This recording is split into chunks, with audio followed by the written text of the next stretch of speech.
elevated, I got something that's about mid-shin and then 2 weighted objects. It's legs, so you can go heavy with that weighted object if you would like.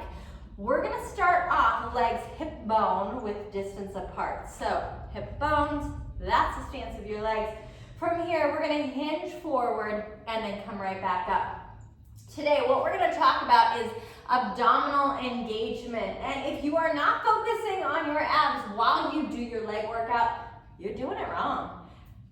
Our abdominals, our low ab engagement, it helps with our pelvis. It helps us find kind of an orient where our pelvis should be. Where our pelvis moves, our low back is gonna go as well. So as we do these hip hinges, I want you to find a low ab engagement, and can we maintain our natural curves that our low back has when we're in the very bottom of our hinge?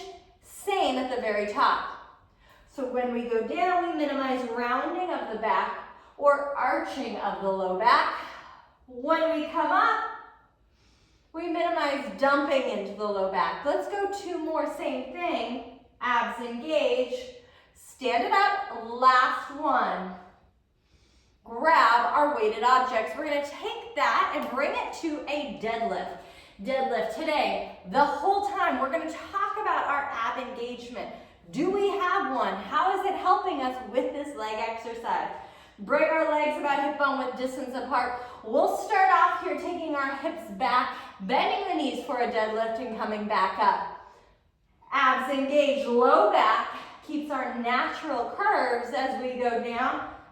And at the very top, that's it, let's go down, right back up. Give me 4 more, same thing. We've got 4. Bring it up for 3. Final 2, and last 1. Bring it into an inner thigh plank, a Copenhagen plank. You'll find your elevated object. Let's take our top leg and bring it on top. So mine, it's not like a bench, it doesn't have a hole through, so my bottom leg will need to be bent. Top leg is gonna come up. The more of your knee shin is on this object, the less intense it's gonna be. The more it's off, the more intense it's gonna be. We don't want this to be like as intense as possible. You wanna kind of be at like maybe a 7 as far as intensity goes. I'm gonna pull it all the way in to start today. Forearm down on the ground, under our shoulder. Let's lift up and lift our bottom leg up. So here's the thing, find our abs, press our hips forward. Take our hand behind our head, push our head into our hand. Get long through the spine. Getting long, stay there, hold there is gonna require a lot of abdominals. Our abs are gonna keep, again, natural curves of the back. Hold here, stay here. If I don't focus on my abs, I don't focus on where my pelvis is at, I can come here, it's not so intense. 3, 2, 1, switch. Let's go to the other side, same thing. I say I'm a lazy workout person. If I'm here, I wanna be here, I wanna get as much as I possibly can in the time that I am here. Leg, bring it up onto your elevated object. Let's lift up, let's hold. Hips come forward, abs engage. Hand to the back of the head, push our head into our hand, and get long through your spine. Get long, find yourself holding here, keep staying there. You're almost here, you've got less than 10 seconds. Feel the inner thighs engage, feel them support you. 2, 1, lower it all the way down. Let's bring it into an all 4s position. All 4s. You can do this without weight or with. If you're doing it weighted, take our weighted object, bring it behind your knee. Bring it behind the knees. Hands are gonna go right underneath our shoulders. From here, again, abs engaged. I want you to almost do a little cat-cow. Find that center spot where your body has its natural curves. And then from here, lift and lower the leg. Lift and lower, moving from your upper thigh and lifting only as high as the low back stays still. So we want to minimize this motion. Think of low abs engaged, the area in between your hip bones, Low back stays still. That way the glutes do all that work. Let's go 4 more.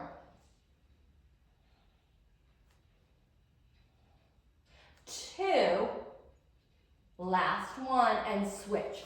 Other side, same thing. If you're doing a weighted object, shift it over, move it to the other side, and let's go again. Lift and lower. Lift and lower. Abs engaged. Move from upper thigh.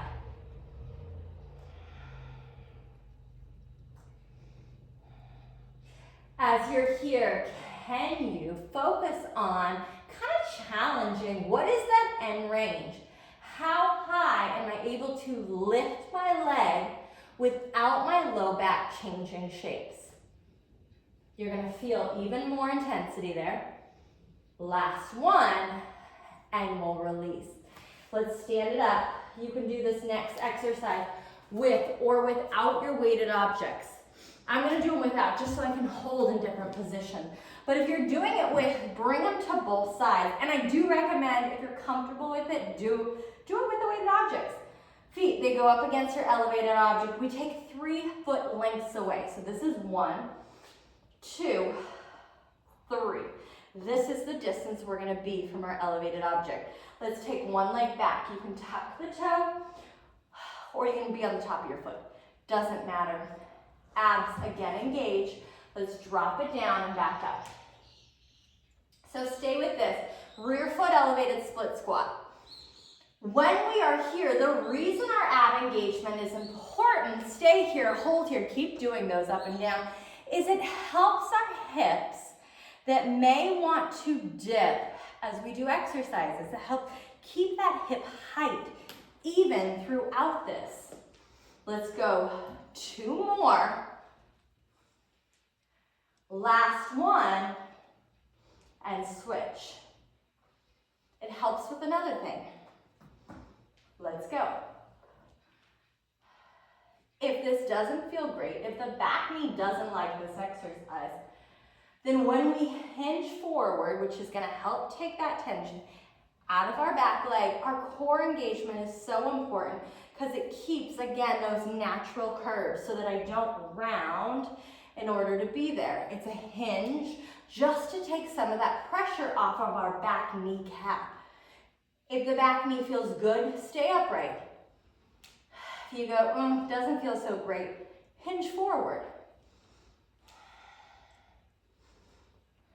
2 more. Last one. Release. Lay down onto our back. Coming all the way to our back. Send our legs, our feet, on top of your elevated object. And I want you to scoot away a fair distance from the elevated object so that you feel like, ooh, it might be a little bit far. Great, thighs are at a diagonal, excellent. Our back has its natural curves, meaning if my feet are pulled in, my low back just gets heavy on the ground. And for some of you, that might be where it just naturally sits.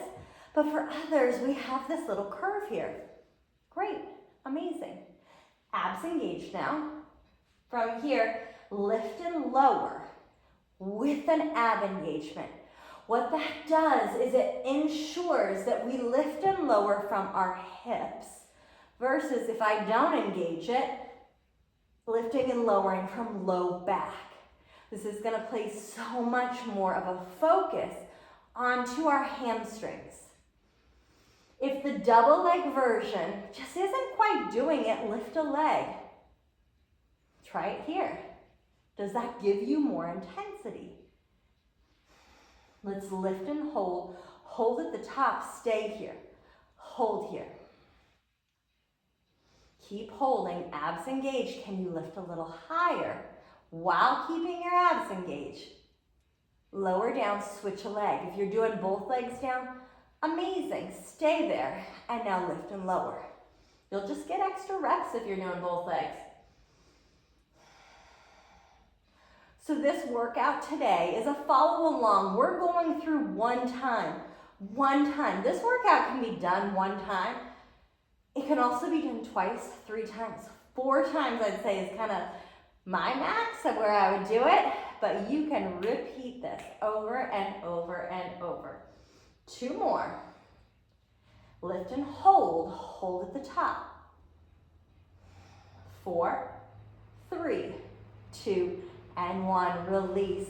Let's lay onto our side. Lay onto our side, bring our knees up in line with our hips. And then when we're here, stick our butt out. So when we stick our butt out, we're actually coming back to our natural curves of our low back. Usually when we lay down, our body, our pelvis rolls under, our back kind of gets rounded. So stick your butt out. And now your top hip, I'm gonna put my hand here so you can see it. Lengthen it out. Again, lengthen it out. What that does is if I had a belt on, my belt is now straight up and down, whereas here it might have been at like a diagonal. So I lengthen out, I stick my butt out. Abs engaged, lift and lower. Top knee and foot. Lift and lower. This exercise we're going through, it has 3 parts to it. If you repeat this workout, you do not need to repeat this exercise. You'll feel it, it's so intense. It only needs to be done once. Lift and hold here. Your thigh stays still. Extend and bend your leg without your thigh moving. We extend and bend. And as we extend and bend, can we stick the butt out as you start to straighten your leg? We go out and out. That's it. Extend. Keep thinking of sticking your butt out. Abs engaged to keep everything here for 3, 2, out and hold. Lower and lift your leg. Oh my gosh. The last bit here. Whew. That's it. 4, 3. Give me 2 more. And last one, release. We switch to the other side. We're going to do that same thing. So our ab engagement, it keeps our hips still. It keeps our low back in kind of whatever shape we're wanting to have for that exercise. If we don't find our ab engagement, oftentimes our hips are moving, our low back is moving, and we're not getting as much out of our leg workout. Stick your butt out, lengthen the top hip, use your low abs to keep it here, and now lift and lower. We go up and down.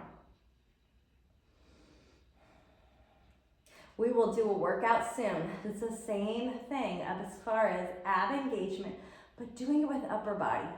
Same. Lift. Hold here. Keep your thighs still. Extend and bend. As you extend, stick your butt out.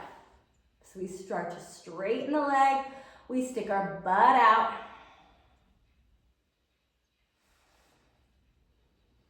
We've got 2 more.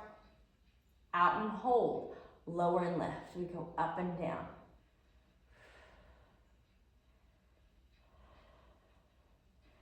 Two more.